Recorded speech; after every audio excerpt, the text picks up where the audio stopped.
Bismillahirrahmanirrahim. Assalamualaikum warahmatullahi wabarakatuh. Nama saya Muhammad Hanif Fitri bin Mamak Sawadi, berumur 22 tahun, berasal daripada Tanah Merah, Kelantan dan masih belajar di Universiti Sultan Azlan Shah, Kuala Kangsar, Perak.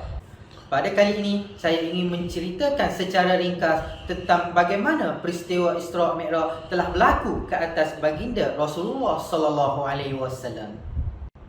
A'udzu billahi minasy syaithanir rajim. Bismillahirrahmanirrahim. Subhanallazi asra bi'abdihi laylan minal masjidil harami ilal masjidil aqsa allazi barakna hawlahu linuriyahu min ayatina innahu huwas sami'ul basir.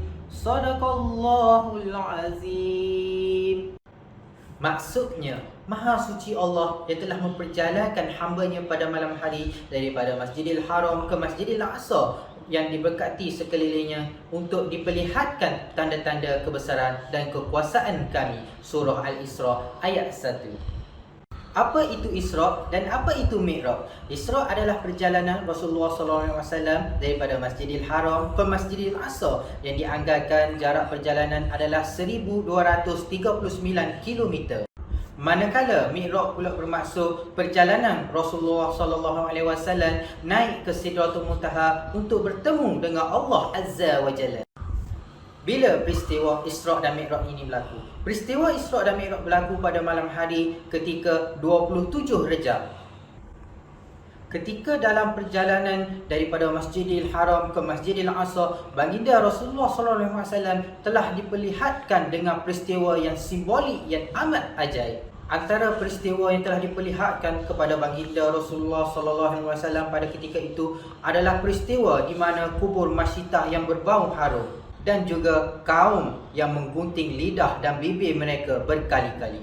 Semasa Mi'raj, sebelum baginda Rasulullah SAW diangkat naik ke Sidratul Muntaha untuk berjumpa dengan Allah Subhanahu Wa Taala, baginda telah melepasi 7 lapisan langit, seterusnya di Baitul Ma'mur dan destinasi terakhir di Sidratul Muntaha. Ketika berada di langit pertama, Rasulullah SAW telah dipertemukan dengan Nabi Adam AS. Di langit yang kedua, baginda pula dipertemukan dengan Nabi Isa dan Yahya AS. Di langit yang ketiga, baginda Rasulullah SAW dipertemukan dengan Nabi Yusuf AS. Di langit yang keempat pula, baginda dipertemukan dengan Nabi Idris AS. Di langit yang kelima pula dipertemukan dengan Nabi Harun AS. Manakala di langit yang keenam, baginda Rasulullah SAW dipertemukan dengan Nabi Musa AS. Dan di lapisan langit yang ketujuh, iaitu lapisan langit yang terakhir, baginda Rasulullah SAW dipertemukan dengan Nabi Ibrahim AS sebelum naik ke tangga yang seterusnya, iaitu di Baitul Ma'mur, dan berakhir di Sidratul Muntaha untuk bertemu dengan Allah Subhanahu Wa Taala. Ketika baginda berada di Sidratul Muntaha untuk bertemu dengan Allah Subhanahu Wa Taala, pada ketika itulah baginda Rasulullah SAW diperintahkan solat 50 waktu sehari semalam untuk umat baginda.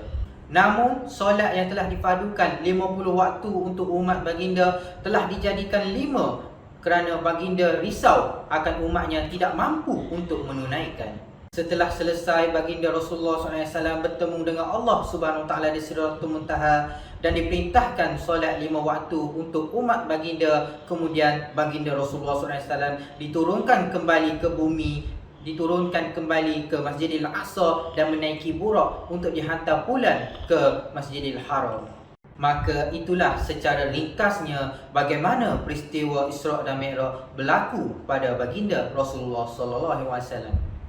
Isra' dan Mi'raj adalah satu proses saringan oleh Allah Subhanahu Wa Taala untuk membezakan kaum yang kufur dan tidak beriman. watak-watak manusia yang telah diperlihatkan kepada baginda Rasulullah SAW ketika peristiwa Isra' Mi'raj wajar diambil sebagai iktibar untuk kita. Itulah secara ringkasnya bagaimana peristiwa Isra' dan Mi'raj telah berlaku ke atas baginda Rasulullah SAW. Saya akhiri cerita ringkas ini pada hari ini. InsyaAllah disambung kepada lain masa dengan lafaz Bismillahirrahmanirrahim. Wabillahi taufiq wa hidayah. Wassalamualaikum warahmatullahi wabarakatuh.